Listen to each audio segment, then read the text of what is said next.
حضرت جابر ابن عبداللہ فرماتے ایک شخص حضور کی بارگاہ میں آیا تو اس نے آ کے عرض کی یا رسول اللہ میں بڑا تنگ دست ہوں، مجھے کچھ بتائیے، حالات بڑے خراب ہیں، بظاہر مشکل حالات سے گزر رہا ہوں۔ تو ایسے مواقع پر حضور نے وظائف بھی بتائے ہیں، بعض لوگوں کو محنت کی تلقین بھی کی ہے۔ یہ شخص آیا، اس نے آ کے عرض کی حضور تنگ دست ہوں، مجبور ہوں، پریشان ہوں، تو آپ بتائیں میں کیا کروں؟ تو اللہ کے رسول نے فرمایا تو اس طرح کر، نکاح کر۔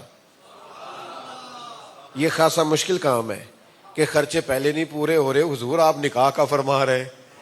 یا رسول اللہ تنگ دست ہوں، مالی مشکلات کا شکار ہوں، وسعت نہیں پاتا۔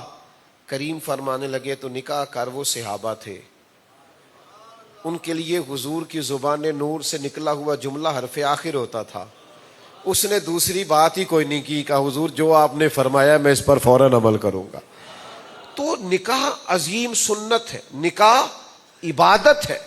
حضرت آدم کی پیدائش کے فوراً بعد جو عبادت شروع ہوئی تھی وہ نکاح کی تھی۔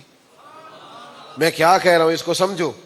حضرت آدم کی پیدائش کے بعد جو پہلا کام ہوا وہ جناب آدم کا حضرت حوا سے نکاح تھا۔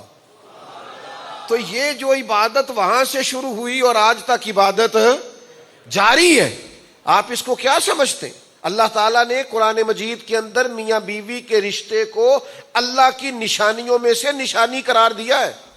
سورہ روم کی آیت نمبر 21 پڑھ کے دیکھیے گا۔ تو میرے عزیز، یہ جو رواج چلا ہے کہ جناب ابھی میرے پاس وسائل نہیں ہے، تو ابھی میرے پاس گنجائش نہیں ہے، تو جو آئے گا تو وہ کھانا کہاں سے کھائے گا؟ تو میں تو ایک حدیث مسلم شریف کی بھی اس موضوع پر دوستوں کو سنایا کرتا ہوں کہ حضور نے فرمایا اگر ایک کا کھانا ہو بندے دو ہو جائیں تو اللہ برکت پیدا کر دیا کرتا ہے۔ تو ایک کا کھانا دو کو بھی پورا آ جاتا ہے اور دو کا کھانا تین کو بھی پورا آ جاتا ہے۔ تو رزق میں برکت ہوتی ہے، وسعت آتی ہے جب آپ نکاح کی طرف سفر کرتے ہیں۔